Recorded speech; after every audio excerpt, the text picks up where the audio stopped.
Hey, yo, what's up? This is Ice-T representing for Hype Magazine. Stop playing. Hey, what's good, everybody? Welcome to another live session with the Hype Magazine. I'm your editor-in-chief, Jerry Doby, and today, this evening, depending on what part of the world you're in, Taj, we don't know what part of the equator you're on, but shout out to one of the founders of Hip Hop Talks. I have two of the crew members, Adriel Green and Shawn. I just know him as Shawn. Yeah, that's all you need to know. So they know. I just know him as Shawn. We're talking about an amazing show on Stationhead, and they're trying to drag me over there. I don't want to go. I don't want to do anything extra.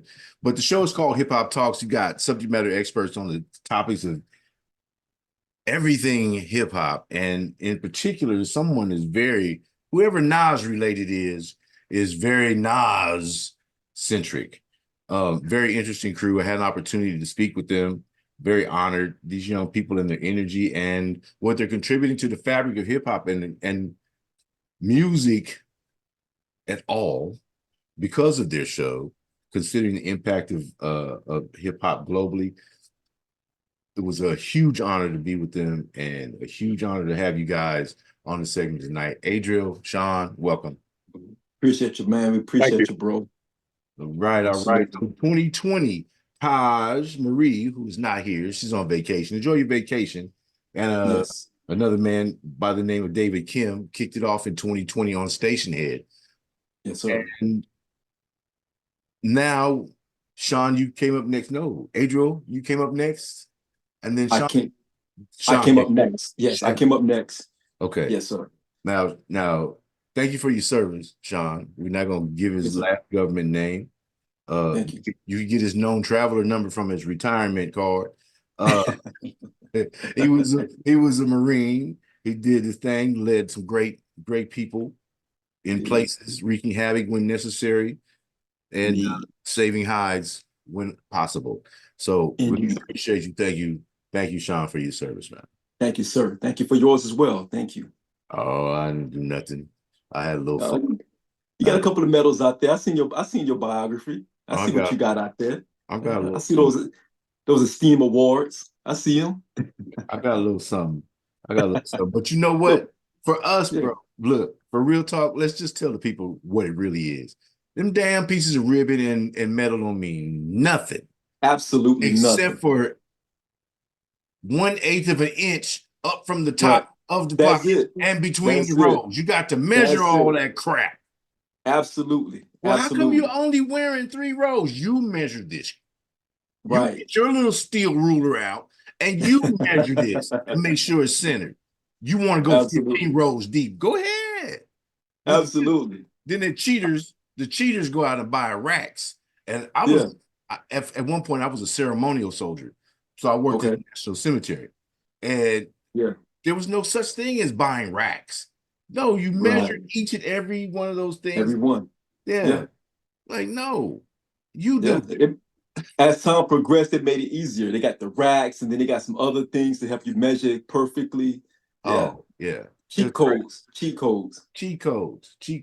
was like, y'all don't know about that little steel ruler with the little microns on there. Right. You ain't have I remember. Yeah. You ain't have those days. The ceremonial inspector, you stand in inspection for 2 hours. And they come out and you outside under the tree and the damn cottonwoods done got something on your uniform and you get gigged for the damn cottonwood stuff on your uniform. I'm in attention. I can't even brush my shoulder off. Right. About to pass out and everything. Yeah. I told the man, I said, did you not listen to Jay-Z? He said, go on, brush your shoulder off. He said, you gigging me though. You gigging me. So, Shawn. Yes, sir. This is beautiful. Thank you again for your service, man. Hip Hop Talk, amazing conversations. You guys have an amazing audience, very active audience as well. So talk to me about the overall mission of Hip Hop Talks and what you're looking to contribute. Yes, sir. So if I can back up really quick, the idea of Hip Hop Talks began in 2020 with David Kim, who's Hit Boy's engineer, of course, and Taj. Taj is also on Twitter as Nas Related, very active, very young, innovative, go-getter. I call her the young go-getter, right? Because she's very active, very aggressive. So the idea really started like 2020, 2021. Now the actual inception of Hip Hop Talks was December of 2022. That's when they really started putting their teeth into it. I think the first episode was around 2022 December timeframe, and that was like in the middle of the Nas run of his 6 amazing albums that he's been doing over the past couple of years. After that, around the spring of 2023, that's when I came into the fold. I've done podcasting myself. I've owned podcasting. I had an entire podcast network called the Guys Podcast, where I had about 6 acts. I had a group out of New Jersey, I had a group out of Philly, I had a group out of South Carolina, and I was managing that entire podcast network during that time. It started out in COVID. So when this opportunity came about to work with Taj and to work with the camp with Hip Hop Talks, it made sense for me because in my background, I didn't want to be on the camera but so much, right? As my podcast grew, I got nervous because you got more eyes. And when you got more eyes, you got more ears. When you get more ears, things that I say could be used out of context because of my, the role that I have in my personal life. I have to be careful about that. Mm-hmm. And when I noticed that Hip Hop Talks was more around a radio station, it intrigued me. And Taj and I was talking about, just collaborating on how can we assist the actual hip hop artists with streams, because the artists like Nas, we're Nas centric, but we're not Nas dependent. So what I mean by that is, yes, we're all Nas fans. We out of QB for the most part, we're out of Queens, and she is connected to the Nas camp, as am I in my own respects. But we wanted to branch this thing out where it's not like this is a Nas-based channel, right? We show love to Son. We know what he's about. We know he's a GOAT. We know he's a legend. But we also wanted to talk about hip-hop as a whole. And during that time, we also wanted to make sure that we allow the artists, whether they're legacy artists, a legend, new artists, current artists, whatever the case may be, we wanted to allow them an opportunity to get different type of streams. Because in today's climate, music consumption is based on streams. It's not based on getting a physical album. Like Adriel is a hip hop head. He's used to going to the store to get the album. He will get the nostalgia feel from getting a CD or getting the actual album itself, the vinyl. However, the younger generation and the generation that's starting to progress now, they're more sold on doing the streams. So Stationhead was something that we felt was a organic way to show love to the artists by having all the fans pull up to our Stationhead. We can play music while we're playing the music, while they're liking and sharing the music, they're also generating a stream for the artists. So now it's organic. So now we got a system in place that when an artist like a Nas, a legacy artist or a legend artist, if you will, that doesn't have that base that's used to streaming, we're bringing them over to Stationhead to say, hey, we're gonna have a release party, and we're gonna talk about the music. We're gonna have discussions, and we're gonna play the music. And while we're playing the music, that's what we're doing. We're all streaming.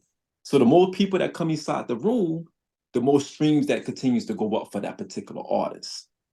And that was something that caught my attention when Taj and I talked about it as, how can we grow the station? How can we show love to the artists, but not just the artists, Jerry? We want to show love to people behind the scenes. We want to talk to the Jerrys of the world. We want to talk to the juggernauts in the hip hop community that doesn't feel the need to be on the front lines, if you will. We want to get behind the front lines and talk to them because we want to see what the engine looks like under the hood. Because every artist has that engine, right? And they're the face. They're the face of the brand. But we want to talk to the bare bones of the brand. And we wanted to talk about their story and how their story relates to that fan's favorite artist.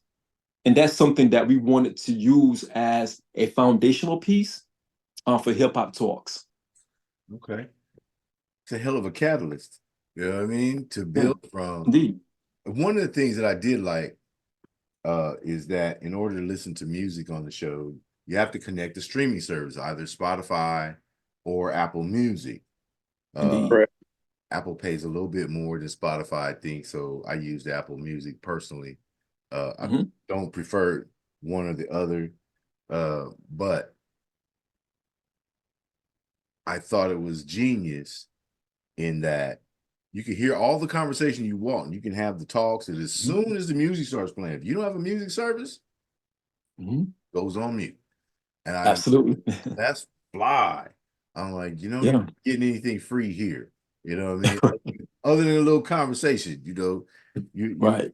We were young. We know we were always getting with some conversation. We was just getting some conversation, but you weren't getting any real benefit. So if you were talking about Nas in particular and a particular album, then they wouldn't be able to hear the music that you were actually reviewing, and it takes away a little bit for me of the connection by not being able to. So it's fair that these artists creating art, that we should pay them however we can help them get paid.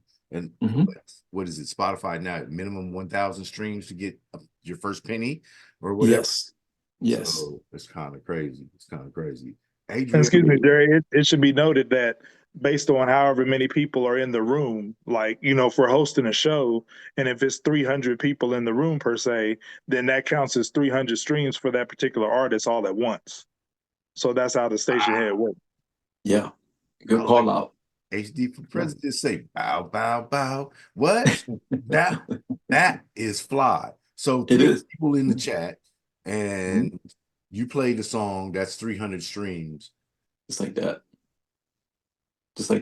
And we'll play the song over and over. We'll play the song, and even when we're off the channel, people still can roll up into the channel when we're off air, and they can still play the music. They can still go back and re-listen to the show. Yeah, I do that in the morning. Like when you guys are not on, if I'm pulling up, if I'm teaching at 2:30 in the morning, I have some students overseas, like I said.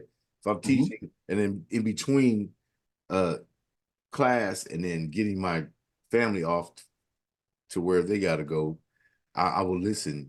I'll try to listen to a show and I like it because I can scroll it up. It's still playing in the background, and I can do my other stuff, send out emails and whatnot, so it doesn't interfere. Adriel, I was going to get to you, so you jumped in perfect time, talking about the money, the streams. West Virginia. Right. Yeah. What brought you to the culture, my man? Hip hop culture in general, or hip hop talks? Well, yeah, no, hip hop culture in general. Let's start there, because West Virginia, it's not like. I said the same thing, Jerry. I'm gonna be the ambassador for West Virginia. You know what I mean? To bring some hip hop respect on the state. You know what I mean? Okay. Yeah. I'm very knowledgeable. Talk to me about how you jumped into the culture, and what was it that drew you to it in particular? Well, as a young boy, I was listening to hip hop at an early stage, much earlier than, my mother would have liked me to be. You know what I mean? Because I had older cousins, uncles that were deep into hip hop when it was in its early stages, putting me up on the legends, like Rakim, the Big Daddy Kane, Slick Rick, NWA, Ghetto Boys. I was in elementary school listening to these acts, and then like by the time I got my formative years, I felt like I was well versed in hip hop because I was growing up and changing as hip hop was changing. And those most formative years for me were the mid to late 90s. And and I've just been in love with hip hop ever since. At some point, all of us, that loved hip hop probably tried to rhyme. I used to rap a little bit at one point. I had a homie that used to make beats. So, all through my life since I was, probably in kindergarten, I've been engulfed in the culture, and, it doesn't really have anything to do with my location because, even if stuff reached us late, we wasn't early up on certain things, certain fashion trends, the hip hop or whatever, it still made its way to us. And, I was deep in it, me and my circle. And, it's just something I've loved since a kid. And me and Shawn, we talk about this every day.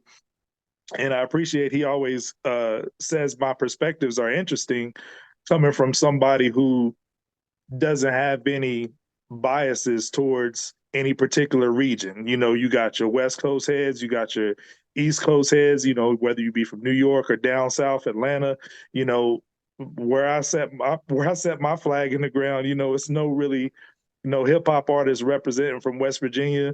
We don't get a whole lot of big acts here. I mean, sometimes we do. We got Lil Wayne coming here in March, but I think I bring an interesting perspective to the table and to the team. Being my background that I've been a hip hop head since I was a youth. That's funny. You telling that story reminds me of sneaking my dad's Rudy Ray Moore 8-tracks. Right. It was the same. You're like, I had to be a little stealthy with it. And then I discovered headphones. And and I lived in the basement with my own stereo. So it was a wrap after that for me. Listen, one to beat, Jam Master Jay got me in a lot of trouble as a kid. You know what I'm saying? My uncle had a record player with extensive record collection, and we into hip hop. As soon as he ain't looking, we on the record player trying to scratch. You know what I mean? So it was wild times. Wild times. I remember that, trying to do that. You got a little gray. Shawn might not remember this, but I'm older than Adriel. Yeah, I'm really? just seasoned. I'm just seasoned, salt and pepper. Okay. I'm 42. Go ahead, Marie. No, I was going to ask, do y'all remember, are y'all old enough to remember the original component set? Absolutely. My uncles. With the TV in the middle? Yes. And the record player on one side, the 8-track on the other side? Yes. Yes, sir. We had one of the last surviving members of that era. Yeah. Yes, my uncles had that joint. Yeah. That was everything was right there for you, right there. Yeah. That was the first time I'm like, okay, 8-track on this side and the radio, and the turntables on this side. Yeah. My mother bought that with Fisher. I think was the first home component that we had was Fisher. Yeah. Some of them were wood grain. The one we had was wood grain. Yeah, it was wood grain. I think I destroyed a couple of needles trying to scratch. And she started buying emerald needles. She says, "You're messing up my rubies." All right, whatever. I didn't know the difference. I just knew that the record wouldn't play because I was being stupid. So what has been, so back to you, Shawn. Mm-hmm.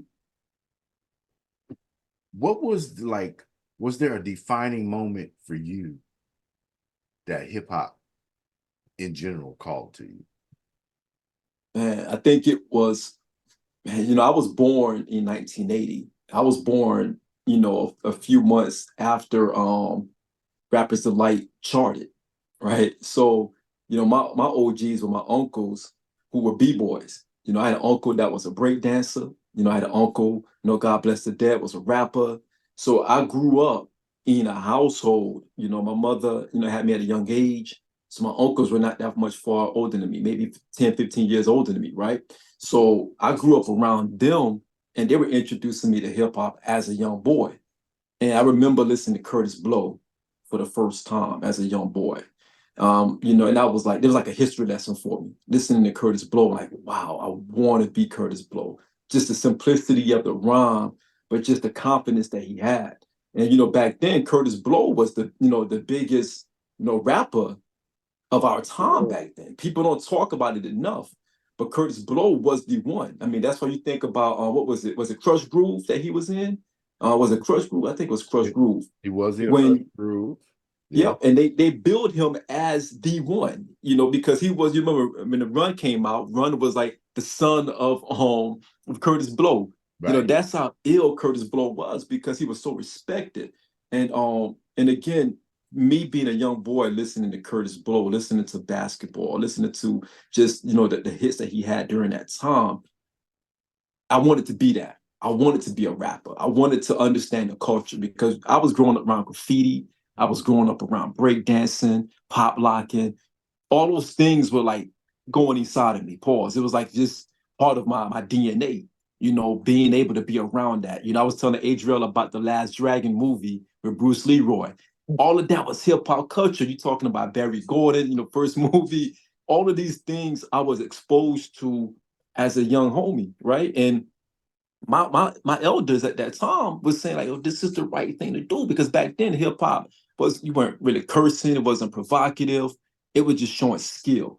And I remember going on blocks, seeing my uncle do the pop locking and see my uncle beat guys in breakdancing battles, and I see my other uncle beat them in freestyle battles. I'm like, yo, I want that. And when I was like 6 or 7, having my own boombox. Okay. So I'm in the hood with a boombox, rapping against kids my age and those who are older than me. So I was kind of groomed into hip hop, from since inception. Since a little boy, I was groomed into hip hop. Love music in general, but hip hop was my thing. Okay. So you became a lyricist yourself. Absolutely. Yes, sir. Okay. So that's why y'all so serious about the culture and certain artists, because you guys just had a conversation on Old Boy from Griselda. Benny. Just had a Yep.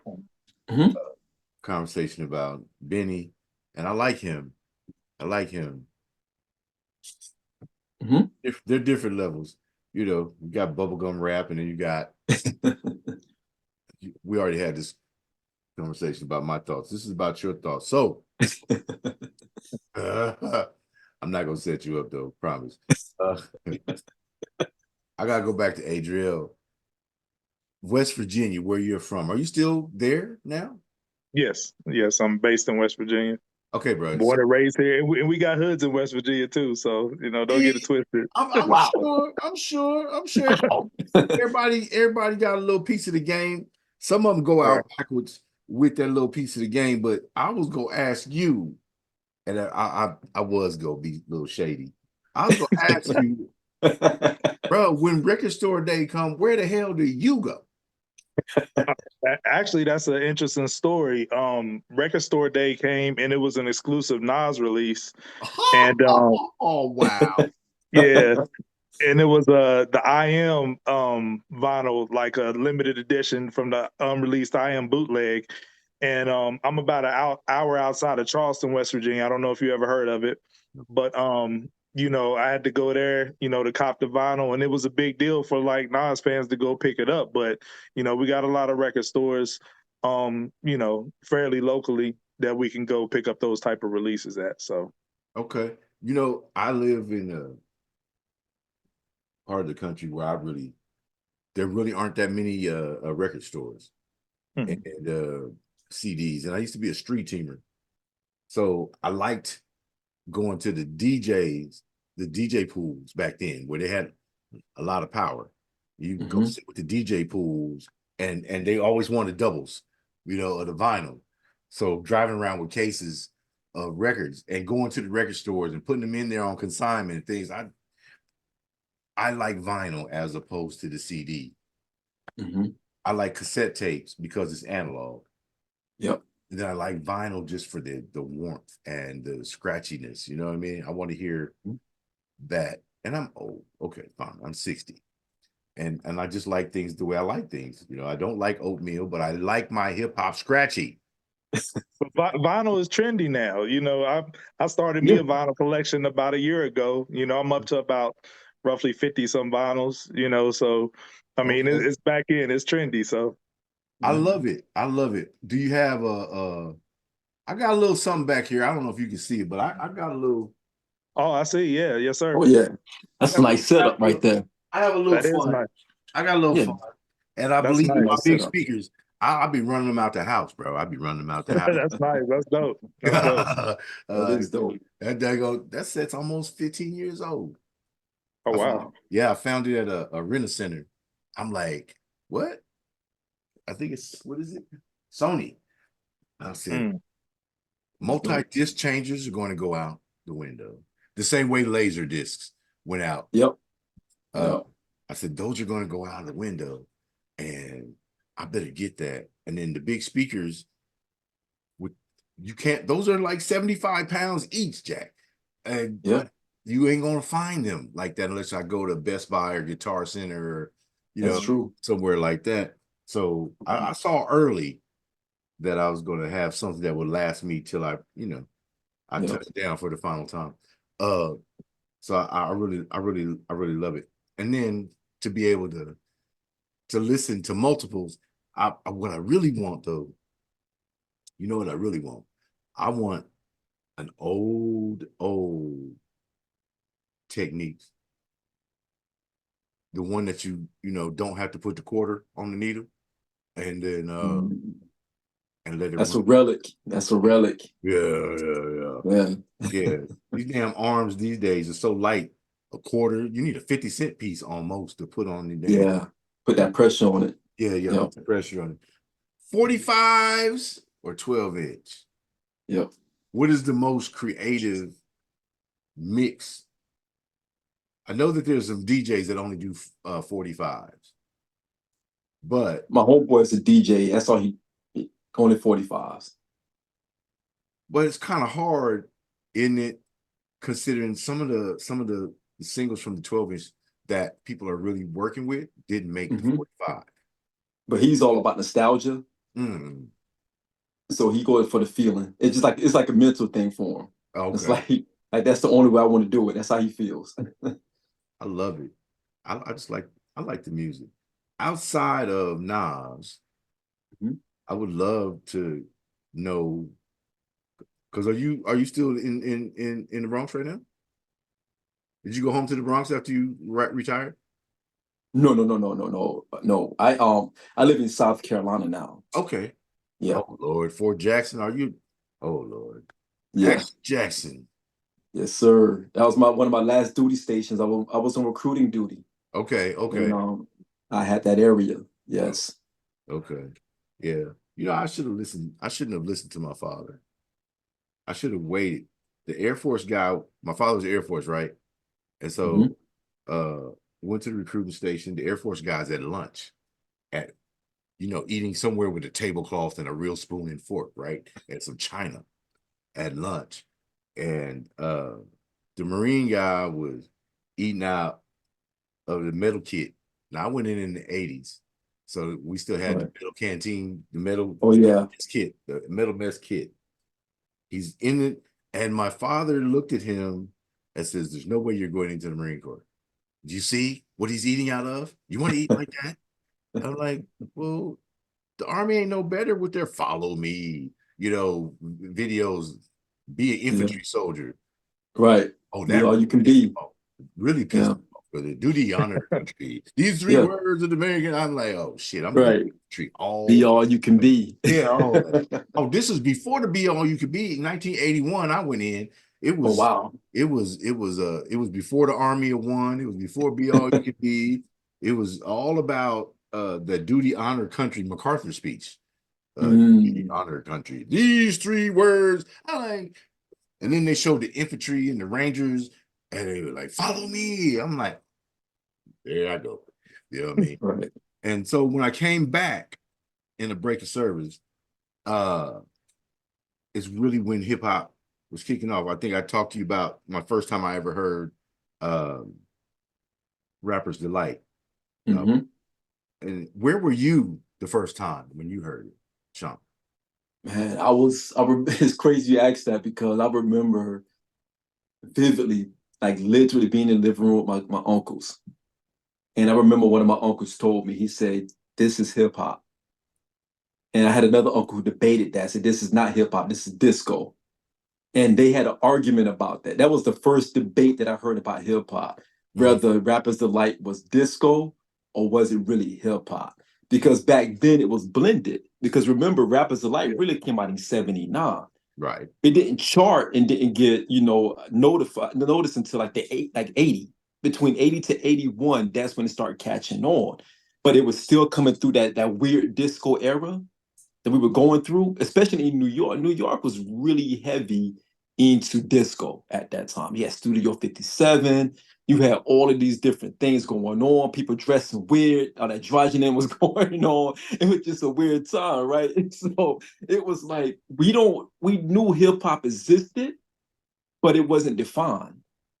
And because it wasn't a definition around hip hop, it was like, is this disco what this new fad is? Because disco was a fad. You know, when people turned against disco, they really turned against disco. Overnight. It was like a all-out riot against disco, right?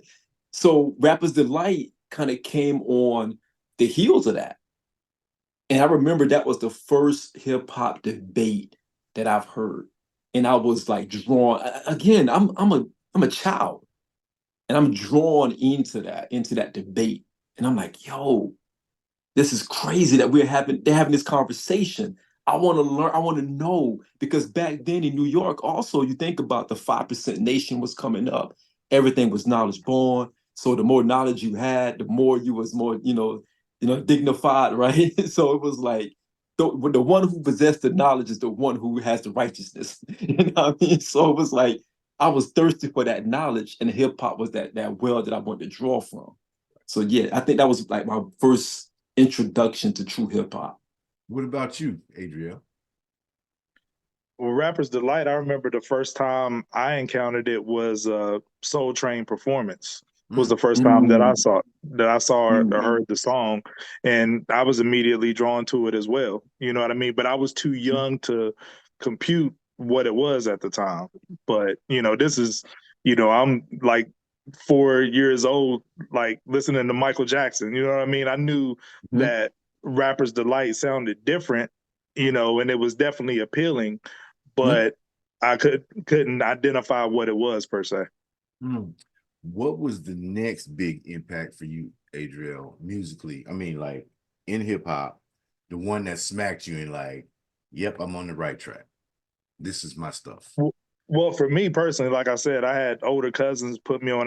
My mind was blown listening to NWA and Ghetto Boys and stuff, and just the notion. I remember when the parental advisory stickers first started getting put on, tapes and things of that nature, and it just felt like you were doing something illegal, as a kid. So it was, that drew me to it more, right? But for me, the biggest moment that I can think of was when I was about 11 in elementary school, and Dr. Dre's The Chronic was the first tape that I bought with my own money. I had some money, and certain record stores here, they wouldn't even let you buy it unless if it had that sticker on, you couldn't buy it unless you was of a certain age, But I was 11, and I was like, oh, I'm gonna shoot my shot. You know what I mean? Because I'm hearing people play this record, and it's crazy. And I went to the record store, put the tape in, lady rang me up, and I had it. And I took it to school the next day, and I was showing everybody, like it was a prized possession or something. You know what I mean? So, and later I got it taken away in class. I do remember that.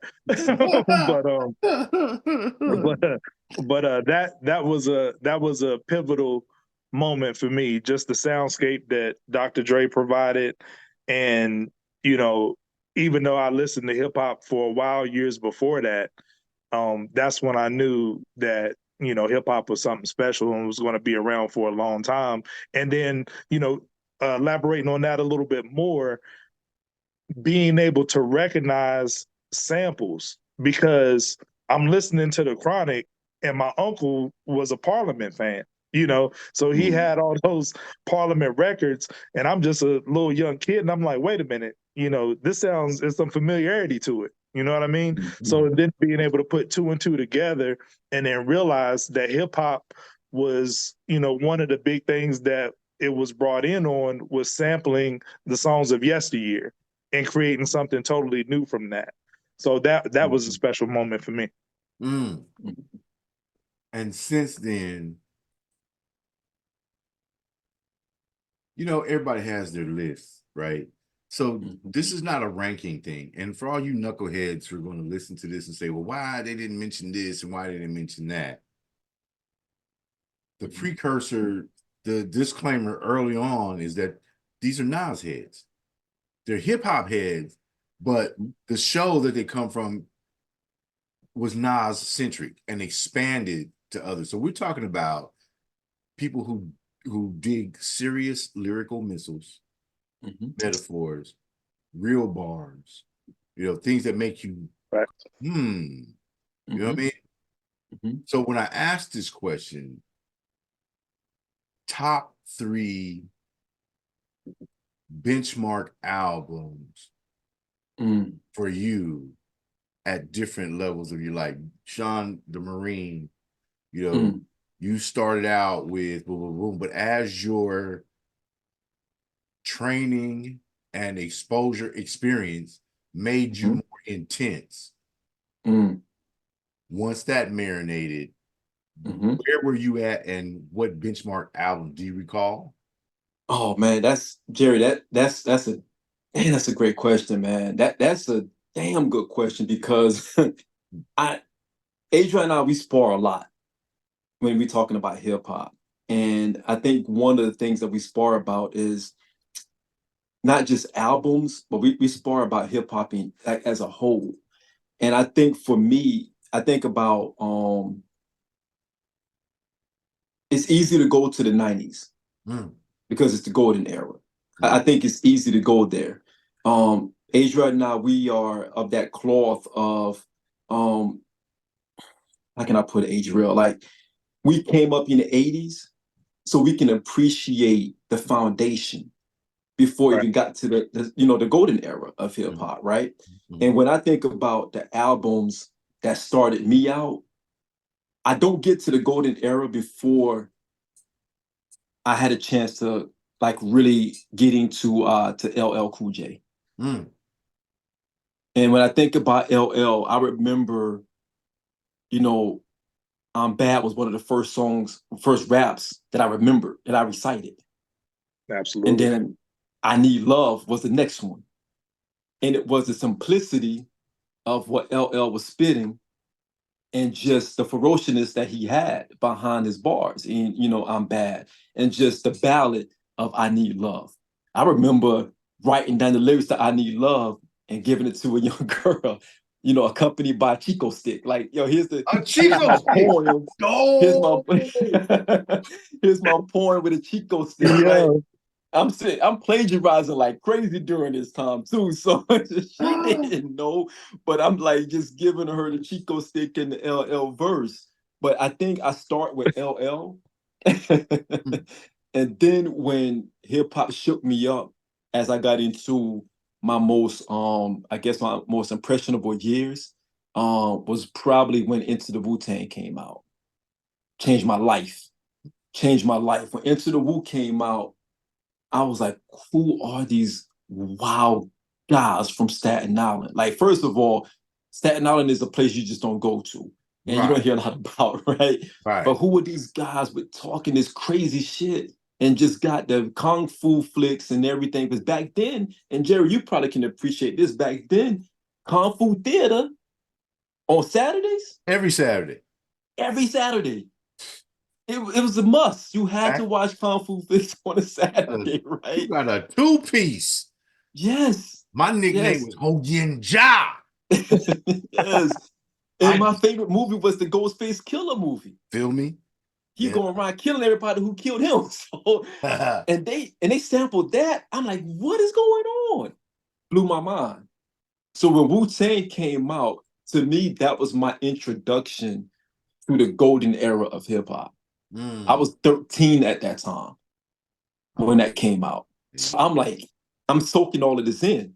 You had the 5% Nation across the street. You got 5%ers on the mic because, back then they also had poor righteous teachers.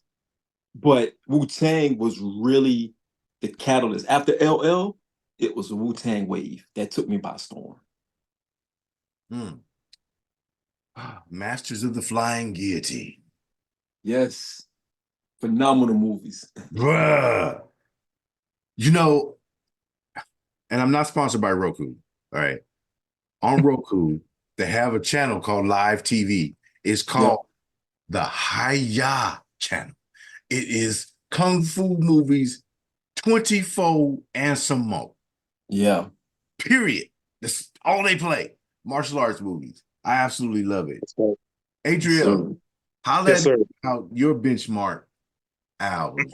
We know what the War Dog over there, how his attitude changed as he was more impressionable and got ready to go down range. But did you serve by chance? If you did, thank you. If you didn't, I understand. My most impressionable moments for me, I already mentioned the Chronic, so we'll chalk that up as 1 out of 3.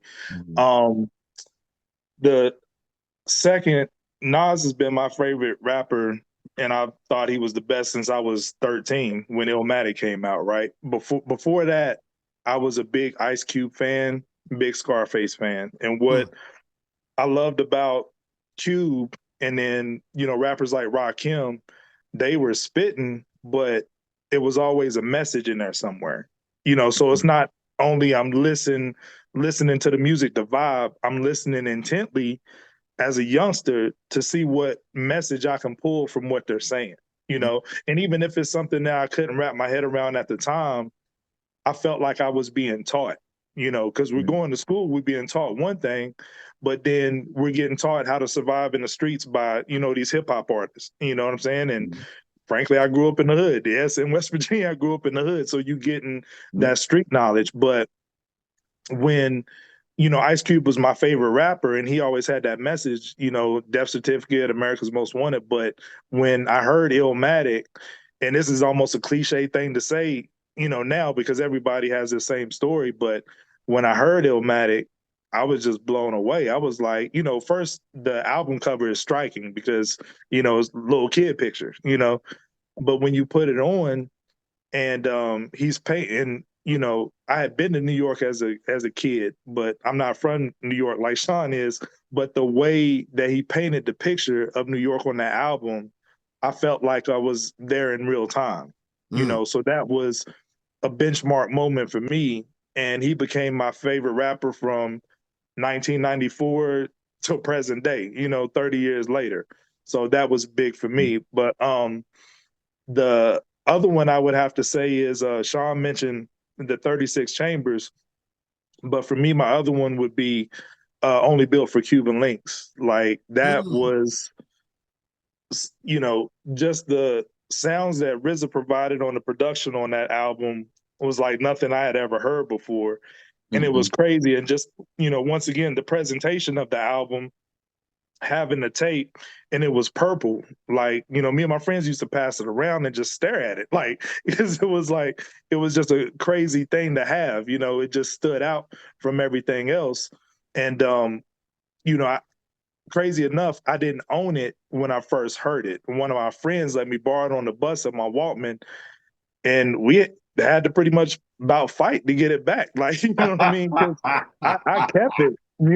I'm like, I'm not giving this back. I'm not dubbing it. I want this purple tape. But once I finally was able to cop my own, I did give it back to my homie. But and that's thing, I hate to get in my old man bag, but that's something that the kids today will never understand, just having everything to your disposal through streaming services. If we wanted to get something, we had to, one, seek it out, and two, we had to make choices because, maybe 3 or 4 dope albums came out on the same day. But if you didn't have money like that, you had to make a choice and say, well, I'm gonna roll with this. And it was not a worse feeling than get to use your $20 on a dud album, But you know, it was a bad feeling if you did that. But for Cuban Links, that was still to this day, Illmatic followed by Cuban Links. Those are my top 2 albums of all time. Like, so those are definitely benchmark moments for me. Those are dope albums. I confess that I went into the military shortly after hip hop hit the radio, after Rappers Delight. And going throughout the world, I didn't really, everybody wasn't on the hip hop thing where I went, so from South Carolina to Washington to wherever else outside, once I got on Levee, there were totally different music cultures. Mm-hmm. In South Carolina, in Columbia, there was a place called the Warehouse. If it was the old club where when you got the weekend pass, So you go. you headed to the Warehouse. Mm-hmm. I couldn't dance. I never could dance. I did try to. I never could, like do up rock or any of that stuff. I tried my hand at popping and whatnot, but South Carolina, the Warehouse. But then when I got to Fort Lewis in Washington, I didn't venture off base. I was of the rank. Then now I could go to the NCO club. Yeah. Mm-hmm. And at that time, that's when Cameo and One Way and Cameosis had just come out. And, Right. Right. no parking on the dance floor, One Way and all. So hip hop hadn't permeated the Pacific Northwest. Mm-hmm. I got to that base. And so I really had no further experience with hip hop for years. Mm-hmm. Because at that time we were in Central and South America, and we were in, Mm-hmm. So I didn't really get it until I came back. I think it was 1988 when I came back for an extended stay. And then, of course, I end up in Los Angeles. Whole dynamic shift. The whole, I'm like, first time I heard Nate Dogg, the first time I heard Snoop, the first time I heard anything from Dre or Quick, that's the Sonics got Mm-hmm. me. It met that was that dark, ooh-wee, everyday dangerous kind of life that I've been living, but not necessarily in the streets. You feel me? So Adriel has mentioned multiple times, the Chronic, Scarface, the similes between those sounds, the Southern sound and the West Coast sound, is that the longer notes, the deeper bass, and the more long drawn out charts.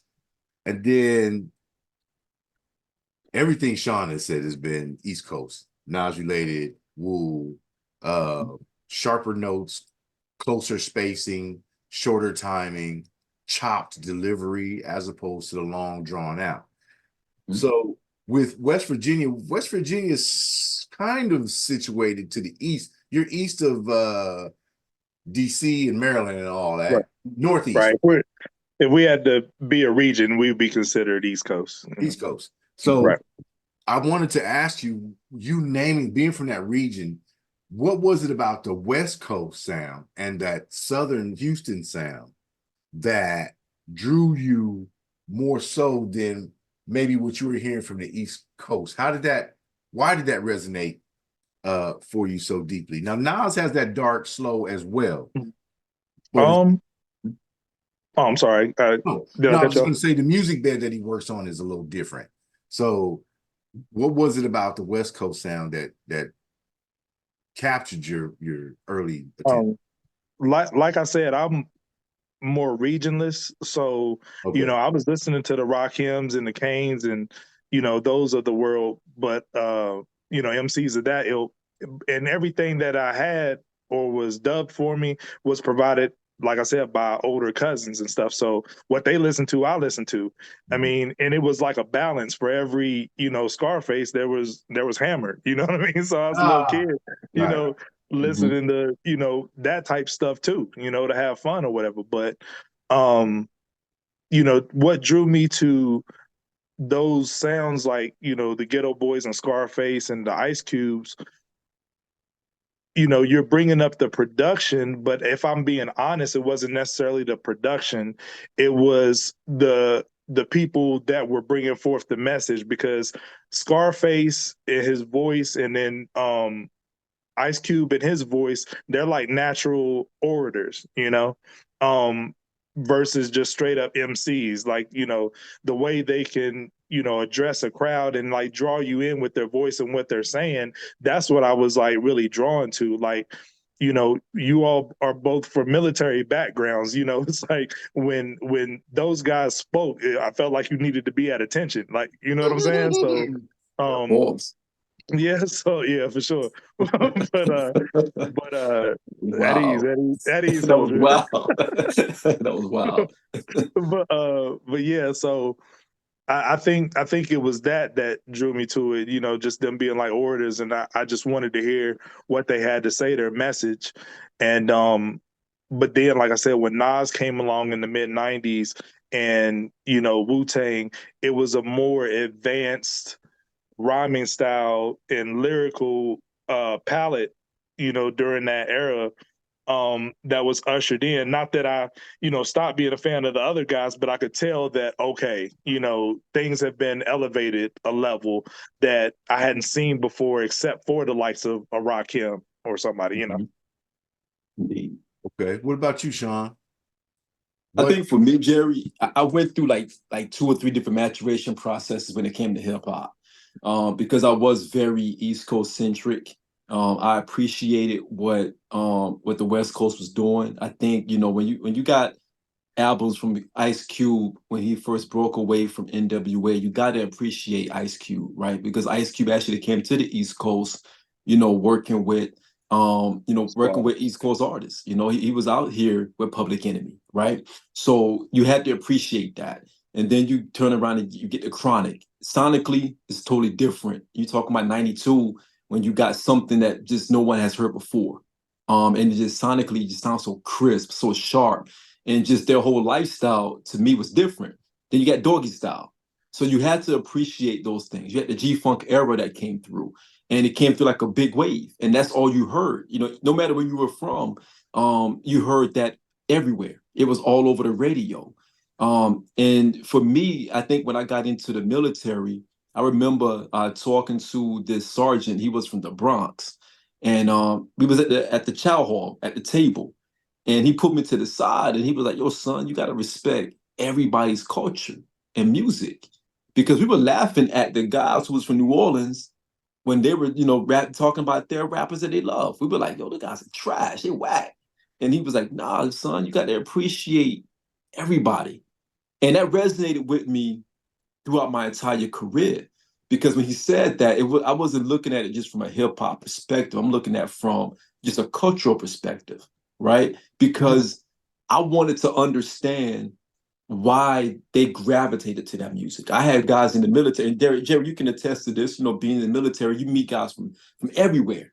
And my crew was I had a guy from Atlanta, guy from New Orleans, one from Houston. We were like a melting pot. So they were bringing their music. I bring them my music. We go to the clubs. We ask the DJ to play all these things. And I'm like, okay, I'm starting to build up a different appetite for this type of music where I was so used to a certain palette, like Adriel mentioned. So as my palette grew, as my buffet of music grew, I had more things to pull from. So it allowed me to appreciate everything at that time. No matter where it came from, I was able to appreciate it and enjoy it for the most part. But still, kind of still resonate my East Coast, bearings, but still was able to appreciate every facet of hip hop at that time. And it made me more dangerous when it came to being a hip hop head, if you will. Can I add to that real quick?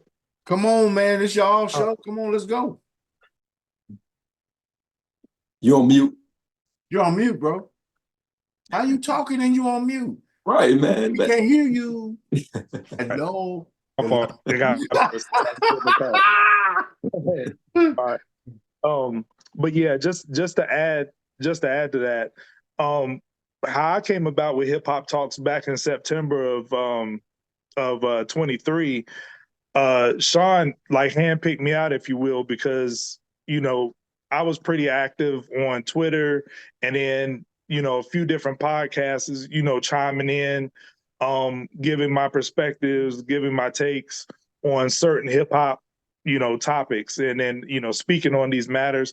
And he hit me up like, yo, you want to be part of something special, and I humbly accepted, and I thought that was really dope that because they were starting this show, and he wanted a cohort to, you know, bounce ideas off of and collaborate and, you know, curate content with. So, you know, scoping the podcast scene for a little while and getting, you know, people's information, he hit me up and said, okay, this is the guy I want to collaborate with going forward. Let's bring him into the camp.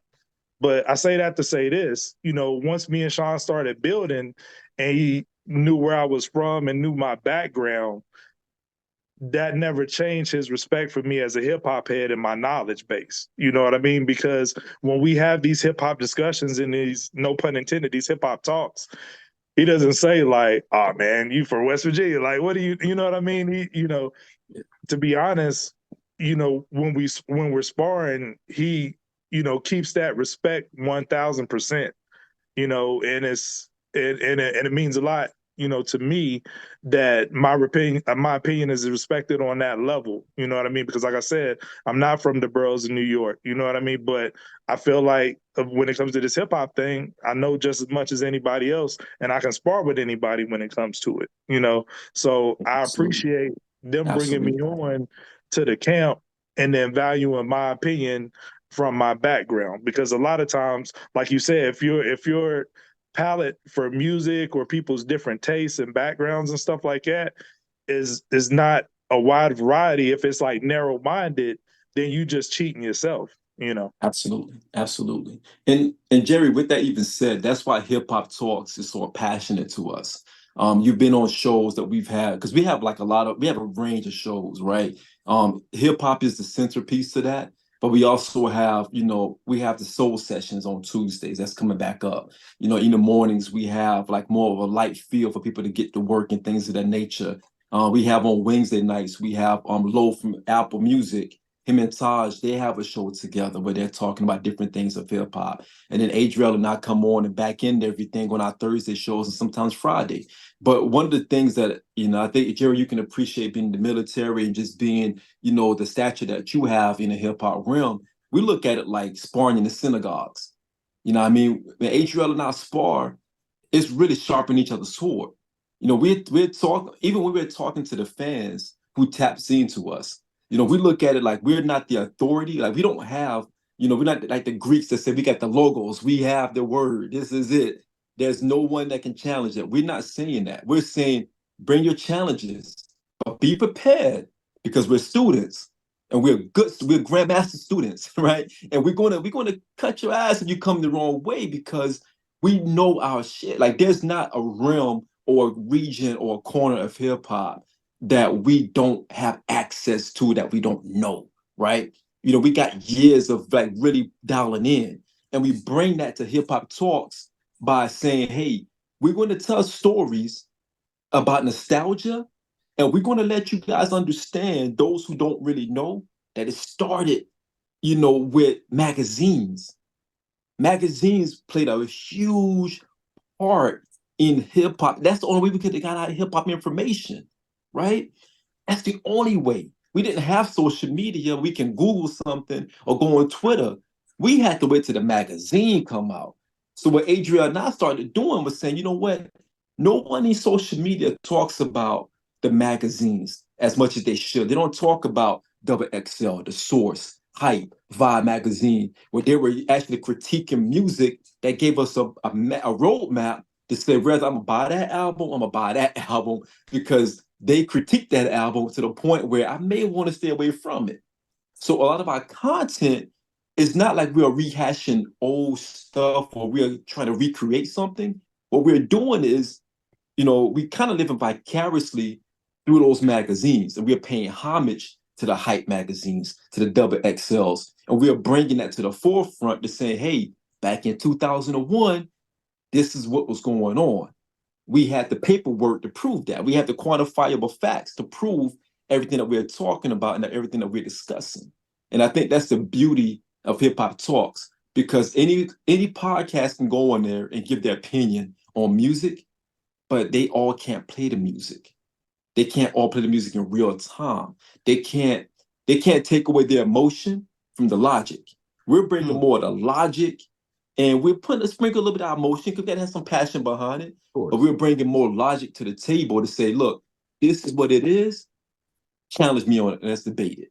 We in the synagogue right now. It's a comprehensive look, you know, paired with the Absolutely. music. I Absolutely. think what I enjoy the most when I'm rehashing, like, you know, I'm usually doing this, interviewing somebody and editing, and I'm not good at all that fancy stuff. And I don't cut anything out because I don't want the audience to miss anything that we've said. So I don't edit, chop, and always said, no, I don't do all that. Exactly what we said. So I just want to say, you know, here, plain and clear, that Hip Hop Talks is one of only 2 outlets that I would do a repeat appearance on. Wow. It's part of my morning routine now. So, you know, I have my freaking notifications turned on for Hip Hop Talks. Anytime it goes live, if I'm able, I'm tapping in just to hear what's going on. The conversations are so thorough and intelligently presented, no matter which side. And then, of course, the chat is entertaining AF. You feel me? Yeah. And I'm going, that's a wild one. but it's a group of knowledgeable people who understand some of the, you know, you guys as creatives have also understand the technical side of music making and rapping, whereas someone like myself, I can write about it, but I can't do it. But I like to hear the nuances, and because I like to get all the juice out the meat. When I talk about a song, I really want to talk about timbre, intonation. I want to talk about timing. I want to talk about spacing, the music bed, and the libs and whatnot. And the way you guys delve into the lyrical conversations of the music, that intrigues me and makes me feel like I have not wasted my time. So salute to you guys from Hip Hop Talk. I absolutely love having you guys as part of my daily routine. And I'm up at 2:30 teaching. By 4 o'clock, usually by around 4:30 or 5 o'clock, I get the notification that Taj is hitting the playlist or somebody hit a playlist. And so that's my second mug of coffee, medication, and you know, yeah. And that's how I get my day started. An 18-hour day, you know, if you guys go live twice in a day, those are the 2 moments that I go, this is my fucking time. And I tune into that show. And you know, there's another one that I watch on video, but my morning and, you know, something usually twice a day, I manage to get to Hip Hop Talks and, you know, at least listen to an archived or a piece of an archive show. I'm glad you brought that up, because we can't stress that enough, because some people have the misconception that if they miss the live shows that, you know, they just kind of missing out. But everything that we've ever done on the Hip Hop Talks channel is there archived, so you can go back to it. And we're in a playlist era now. So if you pulled up to a show and we had a fire playlist, it will always be there, and you can always go back to it and run that particular playlist. So, you know, I can't stress that enough, to check out the archive shows as well.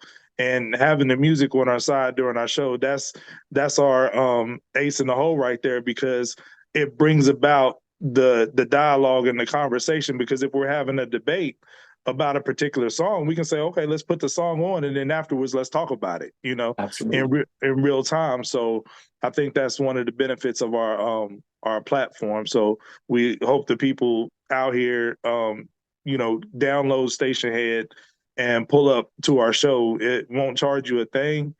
It's free to download the app. All you got to do is link your streaming services, which has to be either Spotify Premium or Apple Music. So yeah, you're gonna pay for the music. The show is free. You can get the conversation for free. Yeah, you won't get the accompany. You don't have to pay for the music if you have the streaming service already. You're just linking it to the Stationhead. Yeah, but it can't be the free version of Spotify. You have to have the premium, one of the paid versions of Spotify. Yes, sir. Apple Music is charging you $10 a month. That's the only way you're going to get connected. So, and then once again, I say it. You can call me Snark if you want to, or Snidely. I don't care. But Apple pays more than Spotify. As I'm led to understand it from managers and artists, it's not much, but it is better than Spotify. So I would like to know from each of you, what is the most satisfying? And then we're gonna get on the sneakers, Shawn. What is the most satisfying for you about doing the show and pushing the culture the way that you are through Hip Hop Talks and your ancillary shows as well, if you want to talk about it? Adriel, you wanna? The most gratifying thing for me is to just be able to congregate with like-minded people. You know, me and Shawn, like he said, we spar every day. You know, we're on the text, you know, we hit each other up on the phone. And sometimes I'll get mad. We'll get into a good hip hop conversation. I'm like, man, we should say this for a show. But it's just ingrained in us. It'll just come out in normal conversation, right? But to get on there and really put together what we think to be as a fire show, and then have the people reciprocate that, you know, that feeling, and then the chat be live, and you know everything's clicking on all cylinders. I mean, it's just a wonderful feeling, because you're congregating with everybody who's a hip hop head, and then we may have difference of opinion, we might share the same opinion, but we're all in the same room, in the same space, so to speak, showing our love for the culture. And for me, that's the biggest gratifying thing for me. Absolutely. I think same for me, Jerry. I think, you know, I travel a lot. I travel like I actually just got back this morning from Baton Rouge. And I think that the satisfying thing and the gratifying thing for me is the fact that we get a chance to speak with dope people like yourself. Like we get a chance to speak with people in a space that we respect. You know, at the end of the day, we love hip hop. You know, we are hip hop. I'm a B-boy by nature. And being able to do it on Hip Hop Talks, where it allows fans who really appreciate hip hop really get a chance to have a conversation about hip hop. There's no gimmicks behind it. There's no bells and whistles behind it. There's no angle behind it. I told Adriel before, I said, man, we're going to start the algorithms. We're not going to be a part of it. We're going to start it. And we've done that. We've done, you know, a Nas 50 for 50 list. You know, we've done the 80 countdown from the Nas series with Hit Boy. Those things went viral. These are things that Adriel, you know, curated, and it went viral to the point where other podcasts did shows off of it. I mean, hell, Jerry, we did an interview with you, that a podcast reached out to you and want to have an interview, right? So we create the algorithms and allow those to get into that jet stream of algorithm, and we go into another one.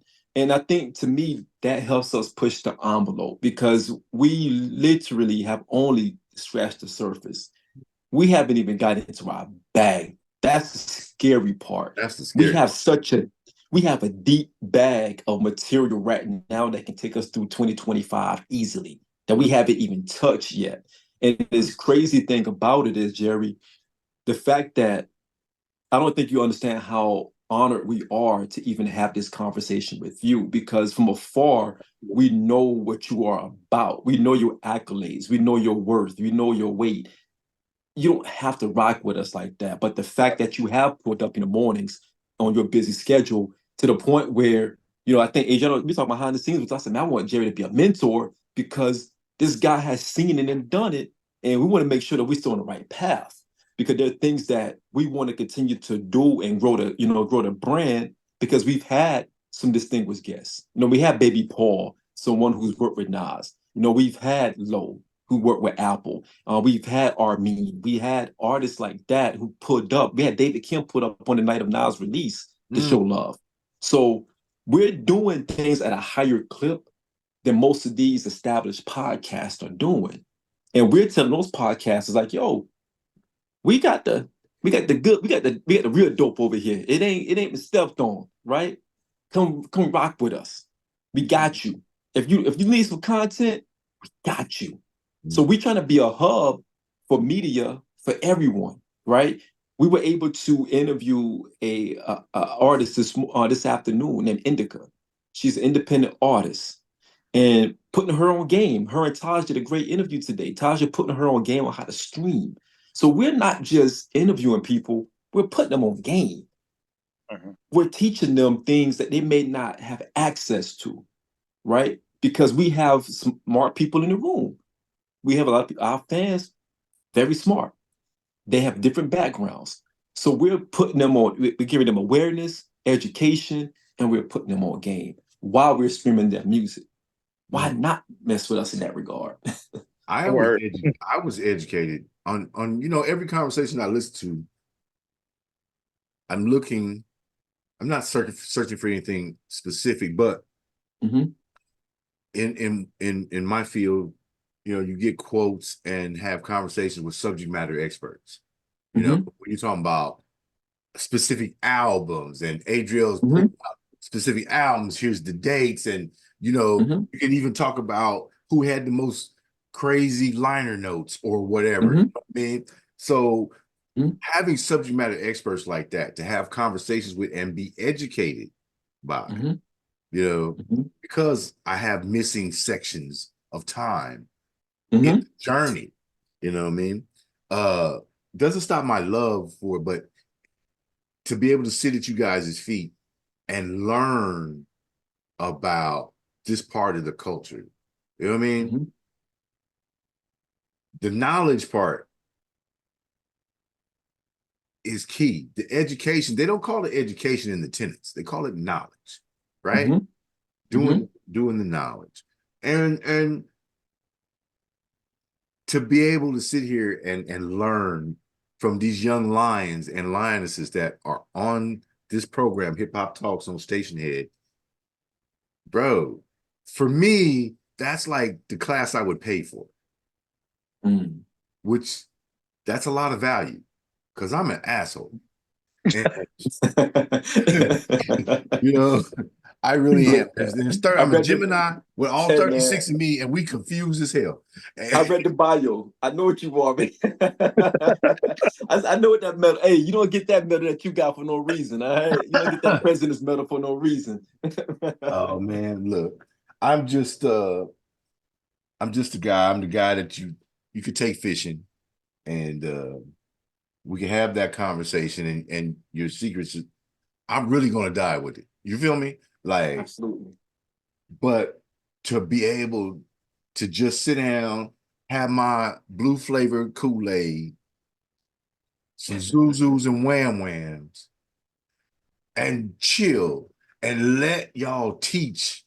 And I'm just sitting there absorbing. The other day, I actually, matter of fact, it's still out there where I sit. I actually pulled out my notepad, and I was like, I didn't know that about Nas. I didn't know this album. I didn't know that. Oh, really? Okay, Benny. Now, I have a friend, DJ Beans. She's from Boston. They call her the Boston Baked Bitch. That's her name, not me calling her that. Right? She's also known as the Black Widow. She will eat you up. That is a hip hop head and a DJ that I would put up against Static. Wow. She might even have a little something to say to Primo. Feel me? Oh wow. She's cold. That's heavy. That's heavy. No, I'm like, I mean that. And my boots are laced up to the tip top on that. Wow. She's cold with it. Wow. She's knowledgeable. And when she talks, and I just shut up. Because she's spitting game. So I feel the same way, that same level of awe at the conversations about hip hop and specific projects and the understanding that's shared across the board when I tap in. And so, like I said, I go and listen to the archive stuff.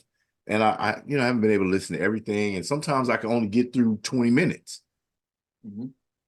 But even if it's playlist day, and I get 20 minutes of chill, I know that when I read the comments, and if there has been conversation, there's something there to spark something. And I've actually cheated on an interview or two and looked at the chat on some of the shows, and like the questions that fly through, I'm like, oh, that's a sharp question. They'll never expect that one. Watch this. So I'm being educated and I'm honing my craft. You know what I mean? Steel sharp as steel, right? So when I'm talking, and I stopped talking to artists because, first of all, most of them, I think we had this conversation, y'all really not about that.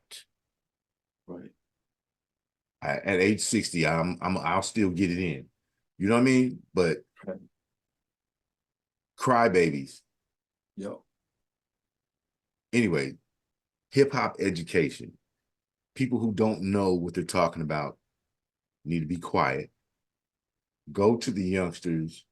Go to anyone who really loves the culture, not just the genre, but the culture, and understand the heart and soul that is behind hip hop and the utterances that come from these maestros and word magicians. How do you take that, what I'm feeling, and put that into something that I understand clearly better than I could do it myself? Right. This is an important, you guys are an important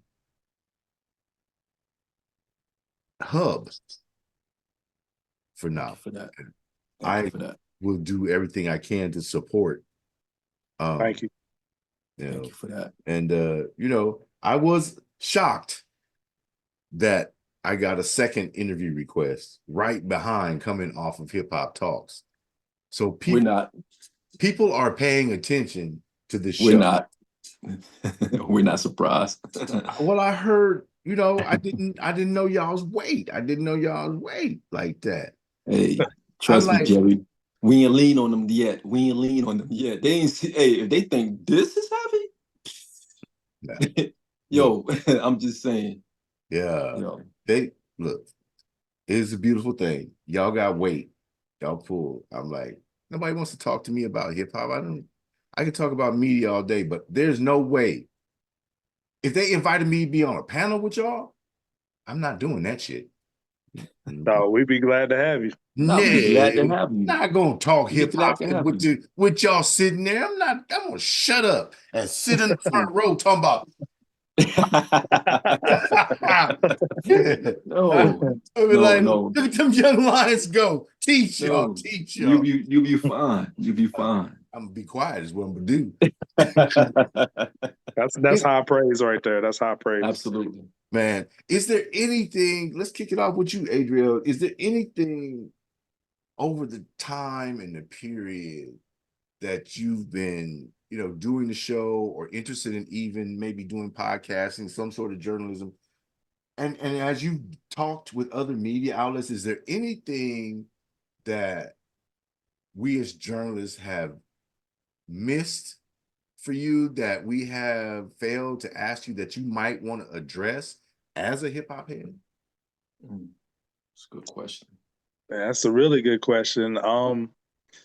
I can't think of anything in particular, but just me personally, I feel like I'm just getting started, and I feel a lot of confidence in the team that I'm with. You know what I mean? It's like you walk and talk with a different aura about yourself and a different confidence when you know your team is strong.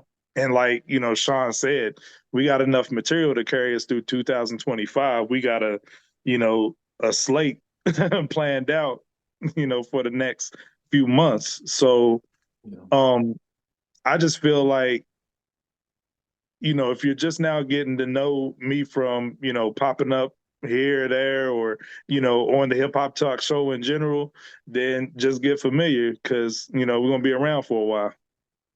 Where can they find you, Adriel? I'm on Twitter, at Adriel Green. You know what I'm saying? That's it.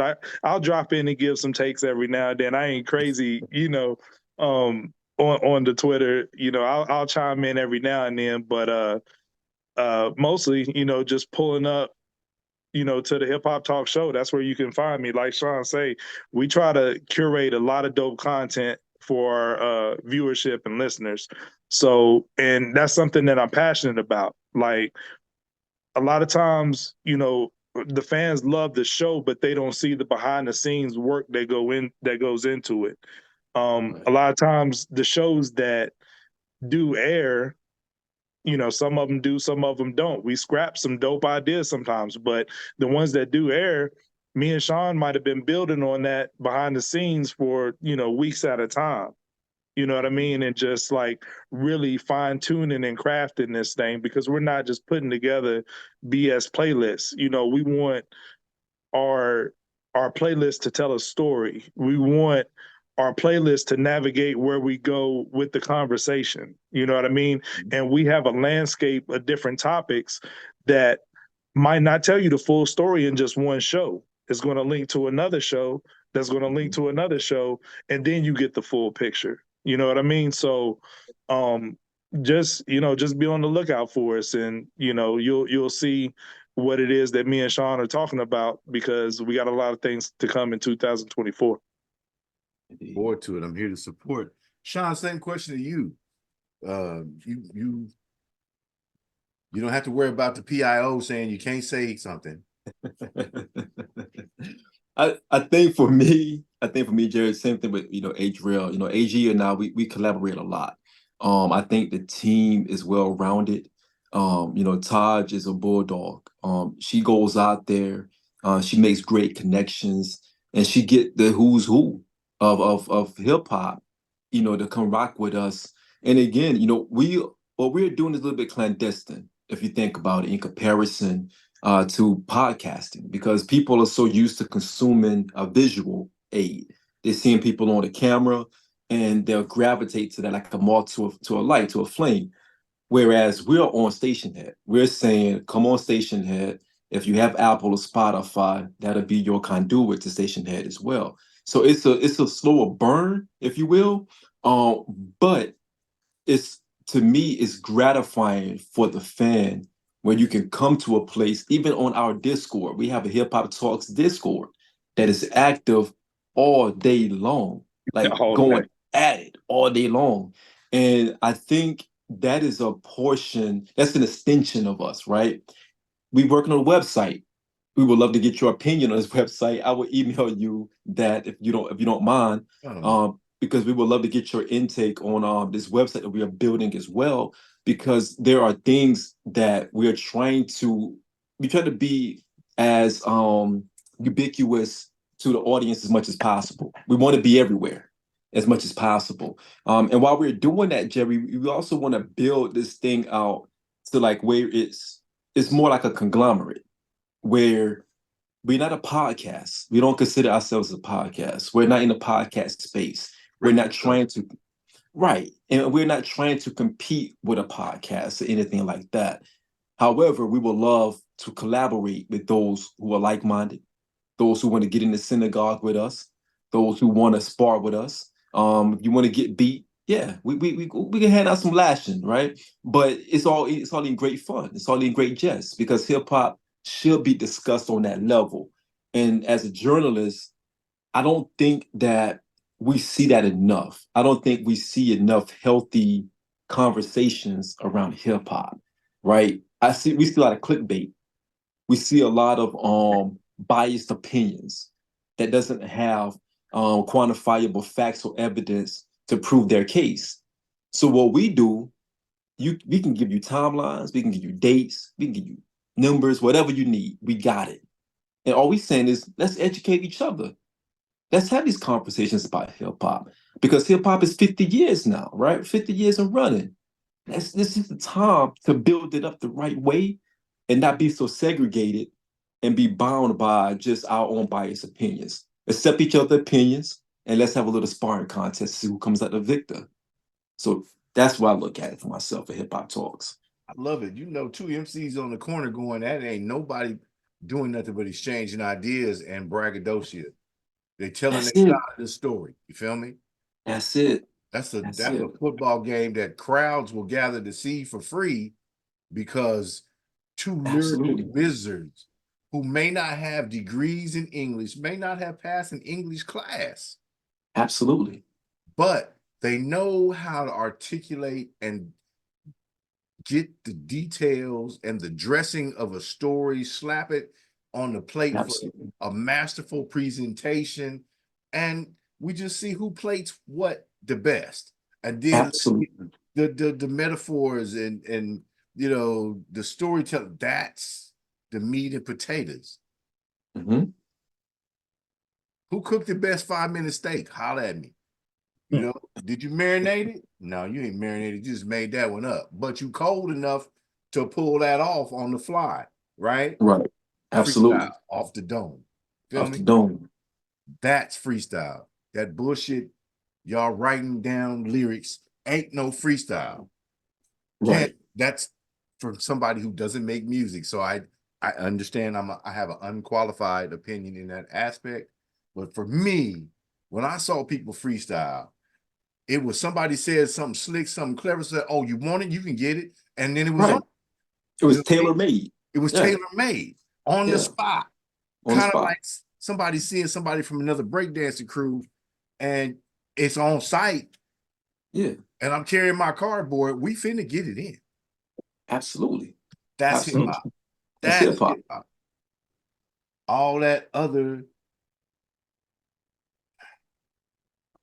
I love Hip Hop Talks because of the conversations, the education, the edification that we receive from this of young people who care about the culture and the nuances, the flavorings, the seasoning, if you will, that comes with having such a rich history across a large sector.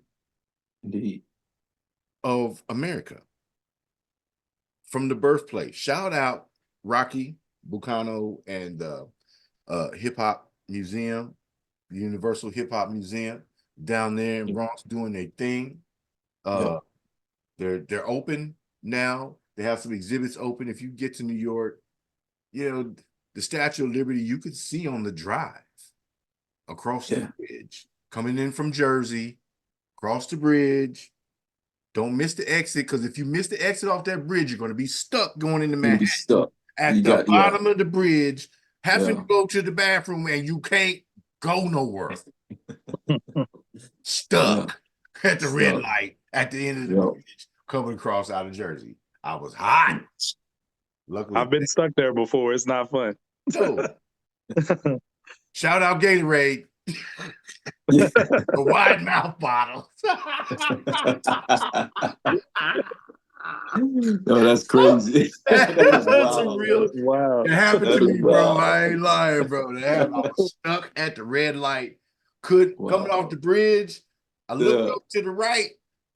There's the Statue of Liberty. We had missed the exit. And it's only exit off the bridge. I'm like, oh. You got to keep it going. Yeah. But we were stuck. And I'm looking at, look, bro.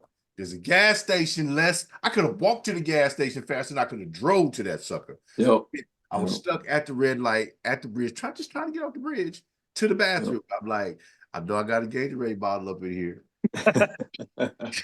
Yeah, it's going down. And I no longer. Yeah, well, hey, we've been down range. I've been in the depends for a couple of days waiting on something. You feel me? So, yeah, I know how to. Anyway, I love it. This is so fun, man. Tell them, if you could, please give them the show schedule again, and then also the social media. Adriel did his thing, and then if you give your personal and then the show socials, that would be great. Indeed, yes, sir. So we have shows. Tuesday nights is our soul session. That's when we play a lot of soul music. A lot of light-hearted music for those out there. A lot of special requests. That's on Tuesdays with Vaughn. She's a part of the team. On Wednesdays, we have a show with Taj and Lo from Apple Music, and you probably heard it from Rap Radar as well with Ebro. He comes on Wednesday nights, and they do different things on different variety shows.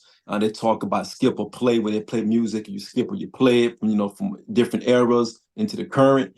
And on Thursdays, myself and Adriel, we come through with hip hop stories. We have stories, we have different themes. We kind of give an ode back to the magazines. We have a couple of series that's coming out really soon. We're not going to name it here because every time we name something, next thing you know, somebody doing it, right? But that's all good. We the algorithm. So we got Thursday shows, and every now and then we kick off a Friday show. Anytime an album release of an artist that we want to rock with, we'll do an actual release on our show as well. So Tuesdays, Wednesdays, and Thursdays is our core shows. Every now and then we may do a show on Monday or Friday. What times? 8:30. Every show kicks off at 8:30. Every morning, most of the time, every morning we would have an early show, just to kind of get you your drive to work, get your day going. It's again another lighthearted show, a lot of good, strong, solid soul music.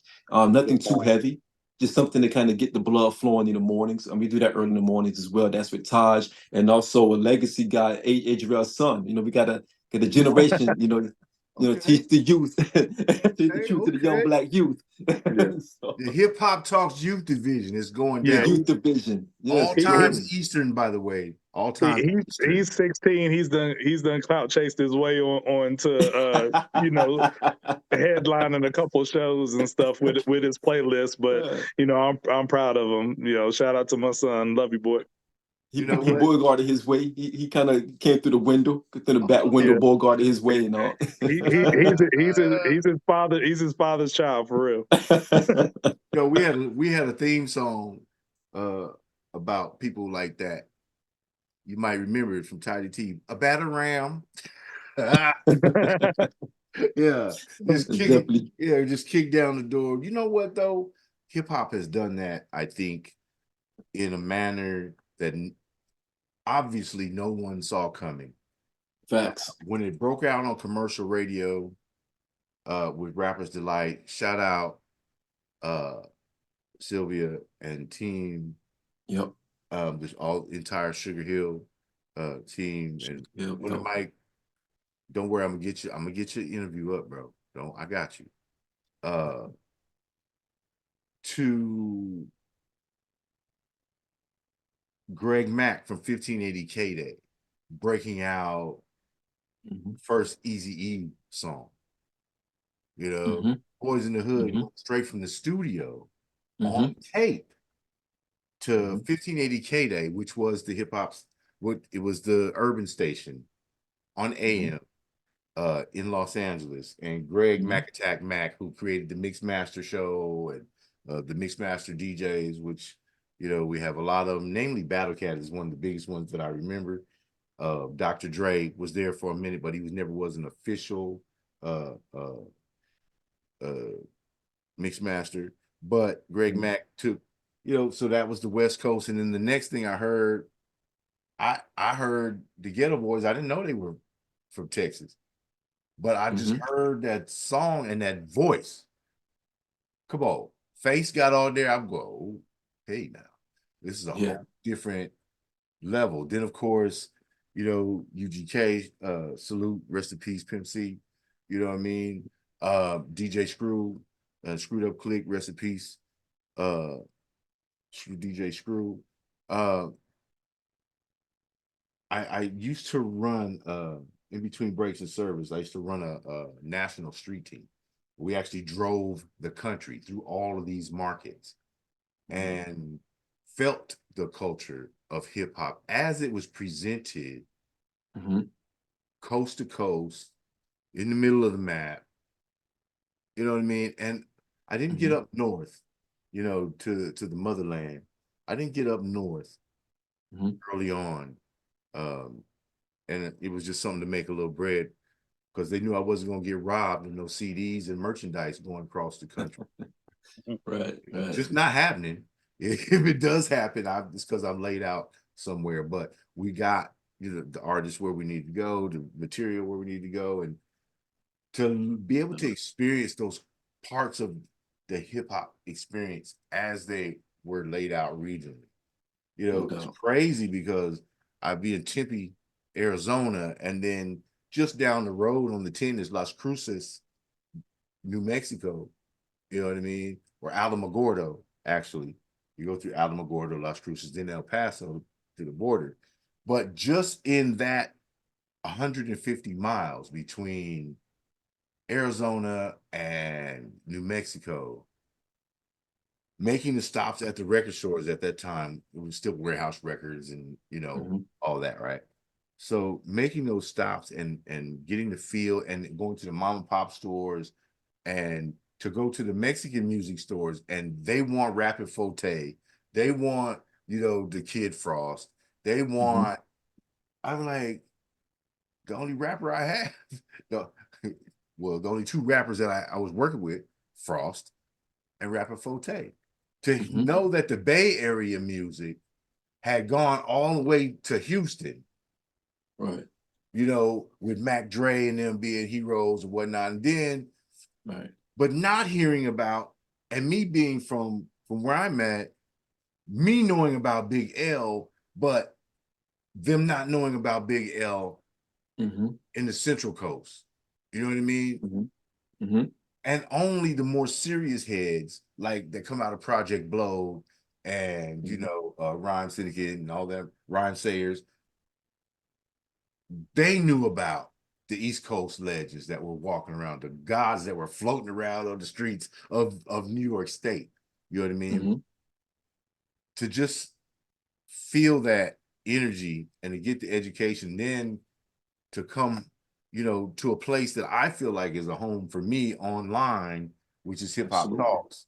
So to get that education and see that all the tidbits and messages that we can get from the hip hop collective, the creators of the collective, no matter the coast, and hear that discussed intelligently, sometimes emotionally, but definitely with a vim and vigor that comes from love, a place of love. That's refreshing, bro. I can start my day like that all the time. Like I said, Hip Hop Talks is a part of my daily routine, 6 days a week at least. 7, if I can get up early enough on Sunday to get down.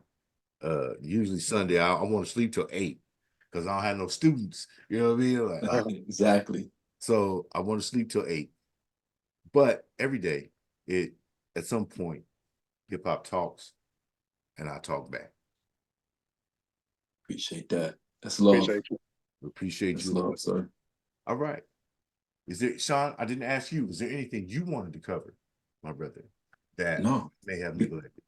I think we covered everything. Thank you for having us. You know, anyone who get a chance to listen to this, read this, pull up, show some love. We show love back. You know, Hip Hop Talks on Stationhead. We're on the Discord for Hip Hop Talks. We're on Twitter at Hip Hop Talks 1. Follow us on there. Follow Adriel Green on Twitter. Follow Jada Beast on Twitter. Catch us up. Catch up with us. We got a lot of shit coming up real soon. Like a lot of stuff in the oven right now. It's baked. We're just heating it up right. We're warming it right now. So we're gonna put it out there, and I think people are gonna enjoy everything that we got coming down the pipeline. Come be part of the movement. You have my support. I will do whatever I can to help aggregate. Now tell me about that $80,000 sneaker collection you got back there, Shawn. For starters, it is larger than what Adriel has. Pause. I'll start there. Yo, this was a whole argument before we got on this show. If you want to know the truth, this was a real whole argument. I just start there. No, Adriel, we both sneakerheads. We're sneakerheads. You know, again, we hip hop, man. Hip hop is culture, right? We culture. Right. We cultured, man. So it's just I love my sneakers, Jordans, Yeezys, Air Maxes, all of that. You know, sneakerhead. You part of hip hop. You want to meet a sneakerhead? Follow Forever Rocking Kicks. Forever Rocking Kicks. Forever Rocking Kicks on Instagram. He goes across the country just getting popping joints, showing off his joints. I'm like, how do you have $40,000 worth of shoes in your car? Yeah. That's like 80 boxes of, and you know, yeah. Forever Rocking Kicks. Young brother is coming up. Yeah. And then Inspired. You might know though, Devontae, since you guys are the shoe heads, he did the KD 12, 13, 14, and 15. Oh wow. With Nike. So yeah, they're like, he's an ex-basketball player. It's called Inspire with an E. Streetwear. Custom shoes. Yeah, he's doing some great stuff with Nike. Younger brother, he's like 30, 34. Oh, wow. And he's already done four shoes in series for Kevin Durant. I'm like, oh, wow. That's dope. That is dope. Yeah, that's huge. So those two are my sneakerheads. I'm just saying, I hadn't had sneakers since I was a child until I was age 30. So before I was 18, so like 16, 17, I had sneakers. From the time I entered the military, until, because I was a black Buddha pickle suitor, right? So we were still tucking in and wearing baseball hats. We had the Vietnam era. They went from cotton to poplin. We did was unblouse. We did our PT and everything in our boots. Had 2 pair of boots, one for running, one for show inspection, et cetera, et cetera. I didn't own another pair of sneakers until I was actually 30 years old. Wow. Yeah. So I know nothing other than I like an 11. I like them wide, and freaking cushion. And that's wild. and that's enough. And I don't care what color they are, unless I'm going home. Then I gotta be, cognizant of certain things. But other than that, I don't really care. I just want to. Now I'm a Rams fan, so my kids have gotten me Rams and Lakers. But for basketball, I'm a Clippers fan. I don't say that too loud in this house because everybody's a Lakers fan, right? But I'm a Clippers fan. They doing better than the Lakers, so you in the same space. So. they clowning, but I can't say it too loud. Can't say it too loud. They from a whole different part of LA. You know what I mean? I'm from the other side. I'm a Clippers fan. You heard. Anyway, man, it's been an honor. You know what? Indeed. Appreciate you. Thank you so much. All right, everybody. Hip hop talks.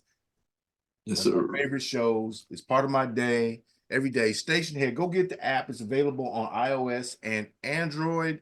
You must have a paid music service to listen to the music on the shows. But even if you don't want to pay those people, the conversations are worth tapping into. And I promise you, you'll be entertained. I promise you, you'll be educated if you are looking for education. You can get into an argument too if that's what you want. They there for it. I've watched the smoke roll out. And I'm like, this ain't pretty. This ain't pretty. Don't get on there talking half what you heard. Talk all of what you know, or shut up. Say good morning and keep it pushing. You heard me? Anyway, Indeed. I really appreciate you. Dive Magazine Live Sessions. Adriel Green, Shawn, Hip Hop Talk. Shout out, Taj. Yes, sir. Peace, Taj. It's all love. Peace.